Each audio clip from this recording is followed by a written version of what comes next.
एक तो ये कि सिजेरियन के मामले जम्मू कश्मीर में नेशनल लेवल से ज़्यादा हैं, और दूसरी बड़ी बात ये कि जम्मू कश्मीर की महिलाओं के हाथ में पिछले 12 महीनों में जब पैसे की बात की जाती है तो केवल 14.2% महिलाएं ऐसी हैं जिन्होंने पिछले 12 महीनों में काम किया और उनको कैश में पैसा मिला। ये फिगर 18.4 था पिछले 5वें नेशनल फैमिली हेल्थ सर्वे में, और अब ये घटकर 14.2 हो गया है।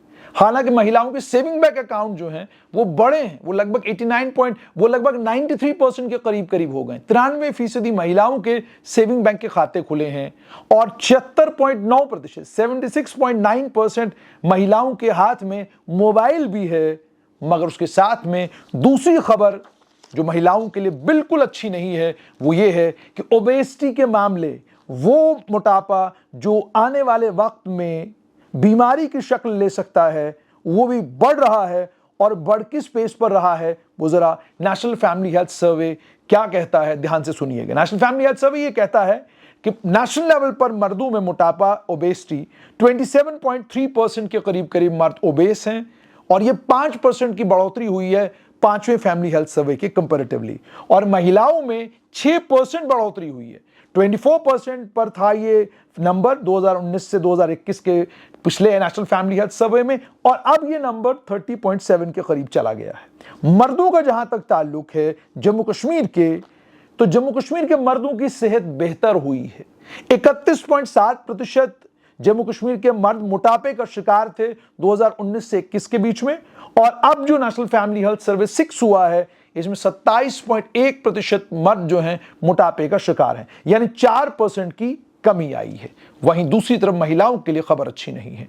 29.4% महिलाएं ओबेसिटी का शिकार थी 5th national family health survey के मुताबिक, और अब 6th फैमिली हेल्थ सर्वे ये कहता है कि ये फिगर बढ़कर 36.7 हुआ है, यानी 7% इंक्रीज हुआ है। और उसके बाद अगर थोड़ा और आगे बढ़ूं तो जहां तक स्टेरिलाइजेशन का ताल्लुक है कि आपके घर में 2 बच्चे हैं, उसके बाद आप ये तय करते हैं कि अब हमें बच्चा नहीं चाहिए, उसके लिए जो सर्जिकल या उसके लिए जो मेडिकल प्रोसीजर्स आप करवाते हैं उसमें आपको जानकर हैरानी होगी कि मर्द हजरात केवल 0.3% के करीब जम्मू कश्मीर में स्टेरिलाइज हुए साल 2023-24 में। 19 से 21 में भी नंबर यही था, यानी मर्दों की स्टेरिलाइजेशन का नंबर बिल्कुल नहीं बढ़ा है। जब मैंने गायनेकोलॉजिस्ट से पूछा कि मर्द और मेल और फीमेल, मर्द और औरत में से अगर मर्द स्टेरिलाइज होता है तो क्या उसकी सेहत को कोई नुकसान पहुंचता है, उन्होंने कहा बिल्कुल कोई नुकसान नहीं पहुंचता। दोनों में यह प्रोसीजर पेनलेस है और दोनों में यह प्रोसीजर एक जैसे रिजल्ट देता है। लेकिन प्रेफरेंस आज भी यह है कि महिलाएं स्टेरिलाइज हो रही हैं और मर्द स्टेरिलाइज नहीं हो रहे, और यह ट्रेंड कोई जम्मू कश्मीर का नहीं, नेशनल लेवल पर भी यही ट्रेंड है। यानी अगर आप देश की बात करें तो 37.9% के करीब महिलाओं ने स्टेरिलाइजेशन चूज किया नेशनल फैमिली हेल्थ सर्वे के मुताबिक, और 36.5 माफ कीजिएगा, ये फिगर 37.9 था। तो ये महिलाओं में भी थोड़ा नंबर कम हुआ है। मगर जब जम्मू कश्मीर की बात करेंगे तो 21% से अब ये घटकर 17.9% पर नंबर आ गया है।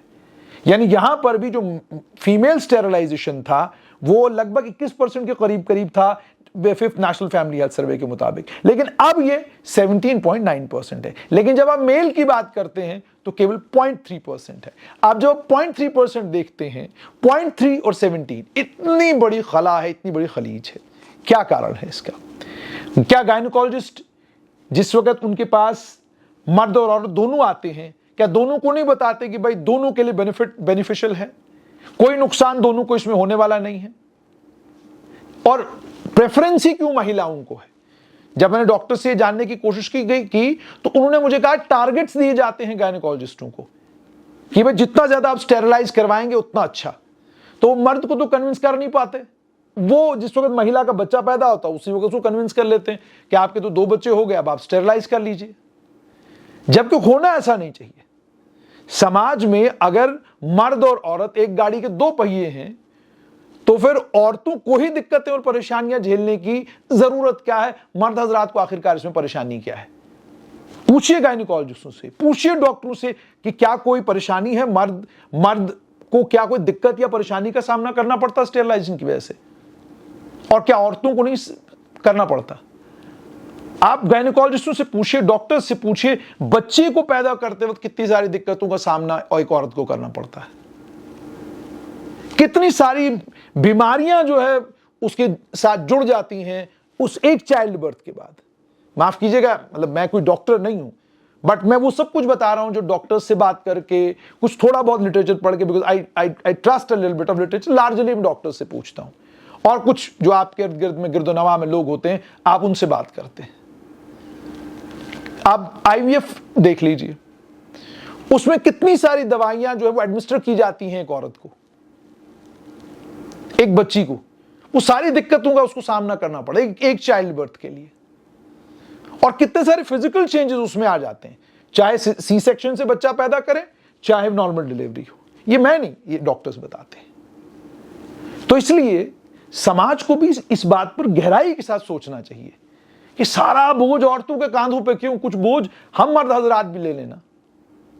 तो जब आप बोझ लेने के लिए ही तैयार नहीं और आपने सारी चीजों का बोझ औरतों के ऊपर डाल रखा है, तो फिर समाज के अंदर कोई बड़ा परिवर्तन आएगा मुझे नहीं लगता। फिर क्या हम 21वीं सदी में, फिर क्या बदला है पिछले 70, 80, 100 साल में, क्या तब्दीली आई है?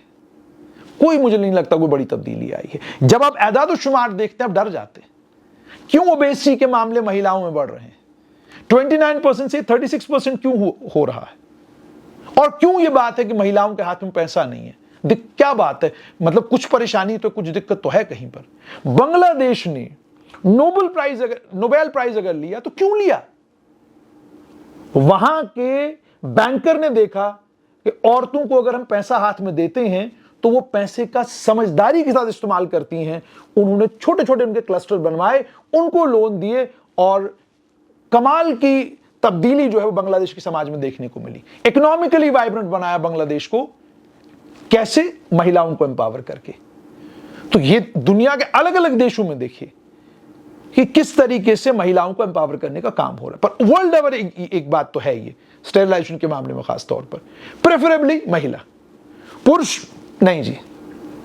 हालांकि डॉक्टर्स से जब मैंने बात की, मैंने कहा जो कोई फर्क है, उन्होंने कहा जो कोई ज्यादा फर्क नहीं है।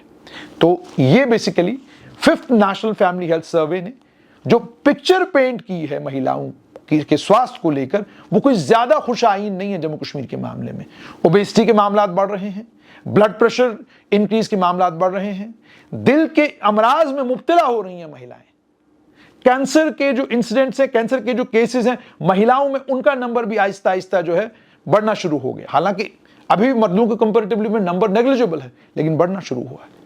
तो जरूरत इस बात की है कि जहां प्राथमिकता और प्रायोरिटी होना चाहिए सभी का स्वास्थ्य, वहीं पर युद्ध स्तर पर महिलाओं को लेकर प्लान और प्रोग्राम बनाने की जरूरत है। चाहे वो ओबेसिटी के मामलात हो, स्टेरिलाइजेशन के मामलात हो, सी सेक्शन के मामलात हो, हर जगह पर सरकार को चाहिए इंटरवीन करना, और इंटरवीन इस तरीके से करना कि महिलाओं की जिंदगी आसान बनाई जा सके।